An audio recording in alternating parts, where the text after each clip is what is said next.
Good morning, it is Clay at claytrader.com. This will be a live trade video where I try to capture some of my trades as they play out live.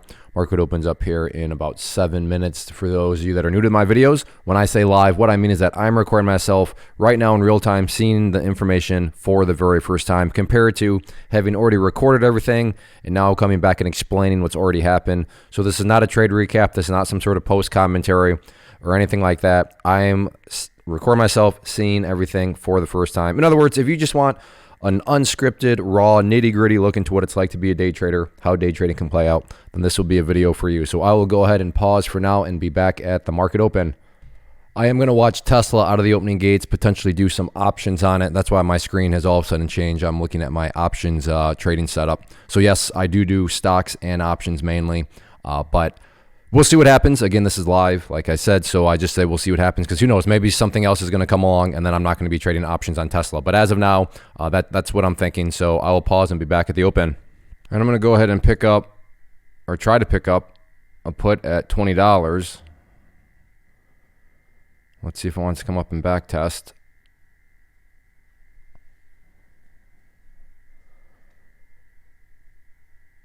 There we go. Picked up one there at 20. Just one. So if this goes against me, not going to lose a whole lot. If it goes for me, or if it goes in my favor, I should say, I'm not going to make a whole lot.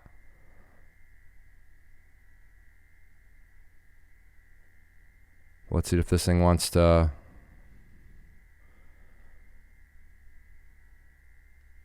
come back down through 841 would be that first key breakdown point.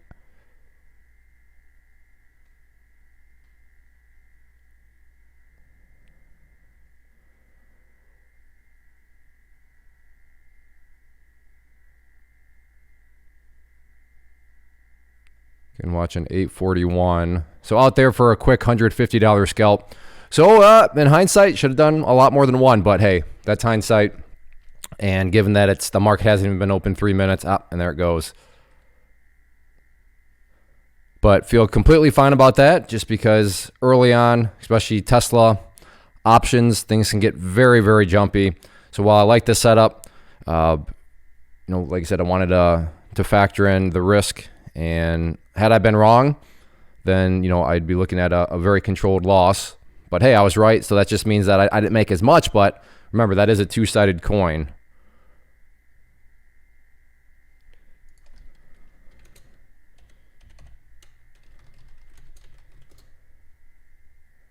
All right, I will go ahead and pause. But there we are, starting off with a $150 scalp on a Tesla option. Watching 143 here as a potential short on MRNA.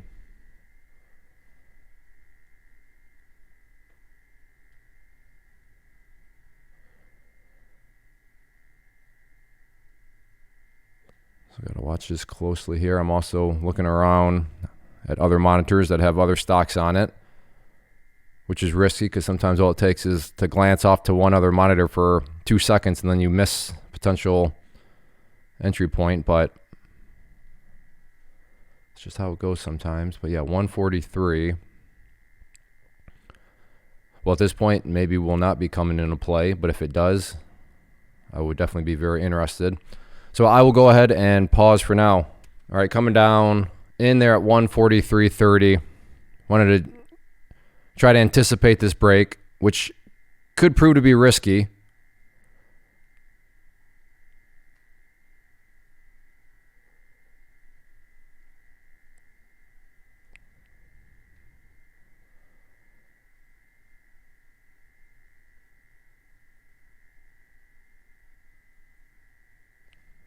Oh, wow, Tesla. I'd be rich in my hindsight account on that one. Wow.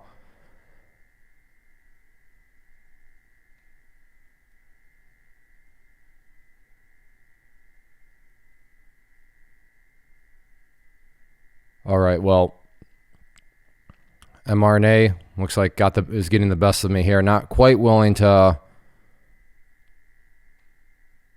wave the white flag on it yet, but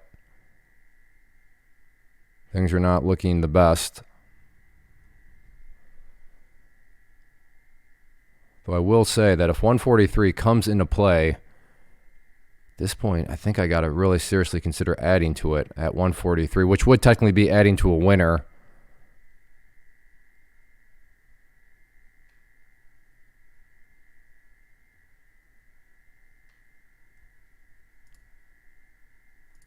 All right, all out there, $133 loss.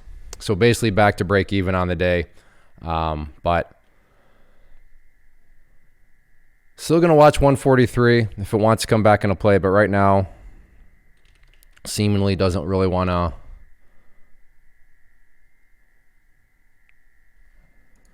Doesn't really want to move how I'd like to see it move.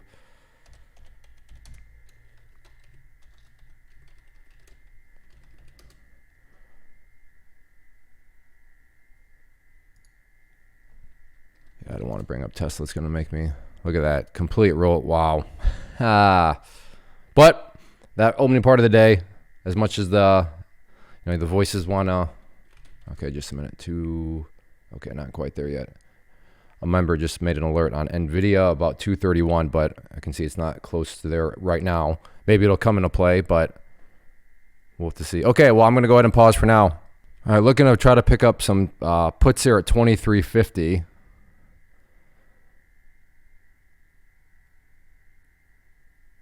So hopefully I don't get left behind here.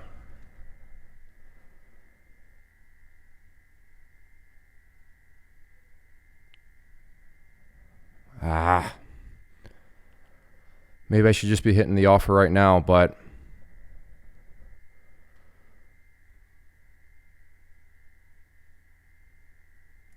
no, I'm going to go ahead and cancel those out. So what I was wanting to see, I needed to see Tesla's price come up a little bit, and that would have filled me on the bid. But I feel like this is kind of the moment right now. And now it's moving down, so, oh, bummer. It was close, too, because I think I might have been best bid, but unfortunately nobody ever hit the bid. So therefore I did not get filled. Okay, well, never mind on that one, but I'm going to keep a close eye on Tesla. And just a little kind of patting myself on the back in a weird type of way here, but this is why, and so, no, more not to pat myself on the back, I say that jokingly, but to offer them encouragement, this is why you want to take losses. Look at this thing, MRNA. Had I not taken that loss, had I been getting stubborn, holding and hoping, well, from the short side, this is bad. So for you beginners out there, if you're short, which I was, I want to see prices go down, because if prices go up, that means you're losing money. So in this situation, that loss would have gotten bigger and bigger, and as I speak, potentially even bigger as it just went up to new highs as I was showing. So this is an exact reason why nobody wants to take a loss. Never fun, but they are important, because right now, it's still, I'm still green on the day. And that's what matters, and I'm not looking at a loss that's a whole lot bigger. And I don't mean to be awkward as I stumble over my words, but again, I'm trying to talk to you, do a little lesson while I'm still scanning and analyzing what else is going on out there.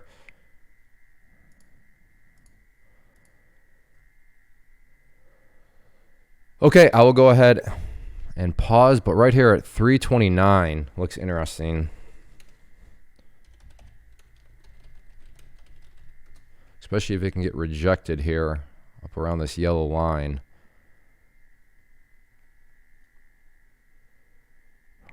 Home Depot here. But markets right now are bouncing strong. There's the SPY 5-minute. You can see right there, big green candle has formed.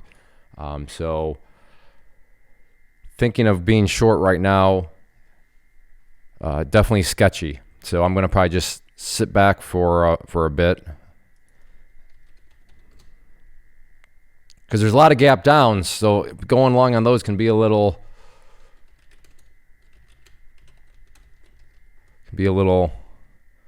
shady. But all right, I will go ahead and pause for now. Have order at 2350 for some puts here on Tesla, but Tesla's going to probably need to get up to right around the 852-ish area if I'm going to have any chance of getting filled on these. So trying a sniper shot here, as I like to call it. But like I said, in order for this to work out, Tesla is going to have to get up. Tesla stock itself is going to have to get up to probably around 842. But right now it's looking like it's failing. which is unfortunate. Just wanted it to push up a tad bit more, but we'll see if it wants to do it or not. But there's a quick update right now. And a quick update, look at MRNA now. That loss, if we want to play the, oh, I should have held. Okay, because I know I'm the same way. You'll say that to yourself, oh, I should have held if it ultimately goes in your favor and it would have been a winning trade. Like, oh, why did I take the loss? I should have held because I would have been okay. Okay, let's play that same game. Quote unquote, I should have held. Okay, well, that loss, I don't know, where did I get out? Somewhere down around here? That loss is sure getting a whole lot bigger. A whole lot bigger. And it's getting a bit, look at that, going to new highs. One of those losses that feels absolutely fantastic. Absolutely fantastic. Look at that thing go. Again, let's play the game. I should have held. Okay. Okay. Look at this thing. That loss is getting bigger and bigger as I speak. I should have held. Once again, I've been there many times before where, you stop out, you're disciplined, and then it goes in your favor, and you can say, I should have held. And I know I'm repeating myself, but I'm kind of trying to just stall here so we can see how much this gets. But I'm also repeating myself because it's such a huge lesson, because the mind always conveniently leaves out the fact of, yeah, but what happens if you quote unquote should have held, but it doesn't go back in your favor? What happens if it gets worse? And look at that, there it goes. And this is a situation where it is getting worse. I'm in a weird way, I'm kind of excited that happened. I mean, talk about a real life learning lesson that's taking shape right before our very eyes right now. Look at this as it goes even higher and higher. Should have held. I should have held. Okay, Clay. Well, right now you're getting absolutely steamrolled. Absolutely steamrolled. Took the loss, like I said, down here. And this thing just keeps getting higher and higher. And this is by far, without doubt, I don't even care that if I make another trade and the trade is a $10,000 winner, doesn't matter. Who cares? That still would not be any sort of, this right now, what we're witnessing is the most valuable lesson that you can learn in all the markets, is why discipline matters, because it's so easy to always focus on I should have broken my rules because it would have turned out to be okay. Had I broken my rules, it would have been a winning trade. Yeah, but all it takes is one or two of these where you break your rules and then it just keeps going against you and proves why your rules are there in the first place. And you're looking at a much different situation. Again, I'm still up $17. So, but in this situation, not only would I not be up $17, I would be down. So I got out at 144.63. Yeah. So it's now up what? Basically over $6 more. So I'm looking at a big old hole right now of, I don't know, let's call it, yeah, what, at least I'd be down over $500 right now, minimum, doing the quick math in my head. So let's see, being up $17 or down over $500 and potentially growing even bigger, because I don't know how high this thing's about to go, but it's looking like it might be pushing up above 151, which once again, from the short side, this is bad. Short side, you want to see price go down. So now I want to just see if this thing even pushes up through 151. But, wow. Yeah. Truly. This is, now I realize that most people, most people are probably to turn this off, but I'm telling you, if you're still here listening, this is a way more powerful video. This is a way more important video than any win I could post, because ultimately, if you want to survive in the markets, you've got to manage risk. Why is managing risk so important? Because of instances like this, where if you don't manage that risk, if you're not disciplined, days can spin out of control very quickly. And sure, I'm not sitting here and saying, oh, my account would have been wrecked, I would be living under a bridge. But had I gone bigger share size, had I gone something maybe in the options world where things are leveraged that much more, yeah, these are the type of trades that, again, I'm not going to say cause you to go live under a bridge, but they can severely damage progress you've made, maybe knock you out of the game. And it's for what? Just because I don't want to take a loss down here? Like I said, I don't think $17 has ever felt so good, but it feels real good right now. Well, I'm going to go ahead and wrap things up. Not seeing a whole lot else out there that catches my eye, and the price has come down here a little bit, but still would have to go way further down in order for me to get to break even. And like I said, if you're somebody that's like, well, I'd still be holding because look, it's coming down, Clay. It'll come all the way down there. You don't know that. And if you think you know that, then just stop trading right now, because if you are that arrogant to think that you know where a price is for sure going, then you're living in a fantasy world. And I'll prove it to you right now, because if you thought that the price would for sure be going back down to that area, I would assume you're pouring your entire life savings in right now at shorting, right? I would assume that you're going all in right now short. You're literally putting your credit cards in, maxing out your credit cards, taking your kids' college tuition money, and you're going all in right now. If you're so confident that it's going to go back down to break even, then why not just go huge right here so that you can bring up your average and bring, of course, nobody would do that. Why? Because nobody actually thinks. Now you can convince yourself, you can lie to yourself and say, oh yeah, it's for sure going to go back down there. But you truly don't know that, because if you did truly know it, then like you're for sure going to be going all in and doing everything you can to get as many shares short up here as possible so that you can make money when it goes back down there. But like I said, don't walk around with that amount of ignorance. But the crazy part here is that, I mean, this has still got so much further down to go before I would even be at break even. But this day feels amazing. And quite frankly, these days feel amazing. And I want everybody, I want you to experience them. And the only way you're ever going to experience them is with some frustration, because you got to manage the risk. You got to follow rules, which will cause you to sometimes get out of trades that would have been okay if you had held. But also realize that, as you saw here, it's going to help you avoid train wrecks like this, which for all we know, this thing could be getting that much higher.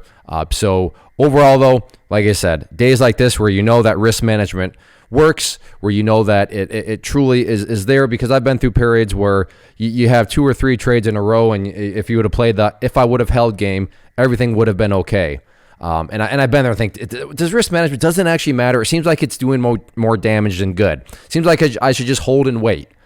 And again, but all it takes is a couple of these, and things can spin out of control a whole lot more against you. And in the real world of things, there's such a thing as margin calls here. So big movements like this, you can sit there and say, oh yeah, I would have held because now it's coming back down. Yeah, but is your broker going to let you hold, right? Or are they going to just margin call you and be like, yeah, you've held long enough, we got to get you out. We're going to liquidate the position, which is what a margin call is. So that's something else to keep in mind, is depending on how big somebody would have gone through something like that, I mean, they may not have had a chance to hold anyways because of, like I said, the general principle of margin calls. And I have some videos on what those are.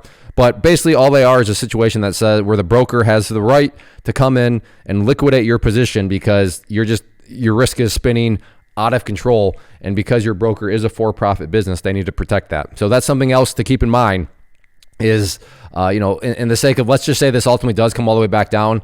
Yeah, you have during this whole phase here, you have the MC question, the margin call question. Would a margin call have happened against you though and still knocked you out? And usually those happen pretty much near the highs, because that's just where, a lot of the risk parameters are set up for these brokers. But, that's something else where, like I said, even if it were to come down, you got to question that too if you want to give yourself a real world point of view. But overall, $17, this might as well be $1,700, might as well be $17,000. I love days like this. And I'm so, like I said, in a weird type of way, I'm very excited that I hit the record button today to share this with you so you can see what truly matters in trading, and that is risk management. So if you enjoy these videos, hit that like button, leave a simple comment down below, and yeah, get out there and manage risk. First off, thanks so much for watching the entire video. Real quick, before you go, I want to invite you to a live webinar, web class, training, workshop, online event, whatever you want to call it, but it will be me live revealing to you what I've discovered that has allowed me to transform myself from being an employee to being my own boss, including how I had only one losing day out of 73 days in total. I'm going to cover 3 keys that have helped me unlock profitable consistency within the markets. The first key is super weird, but in a productive type of way. The second key is super awesome because it quite literally is wired into our DNA as humans, making it very easy to use. But in a cruel way, this becomes a pitfall for many traders. I'll explain it all though, including how to avoid the pitfall that it creates for some. And yeah, the third key, when you hear it, sounds way too good to be true, but it's not, and I'll show you how it all works. Then at the end, I open it up for a question and answer session that is, again, totally live. Even if you can't make the live session, please still sign up as it will be recorded, and you can go back and watch the replay that I will send you. click the image on the screen or click the link down in the description box so you can get the date and time and claim your spot, which I should note is limited due to the fact that this truly is a live event. If you have any questions, let me know. If not, I'll be seeing you soon.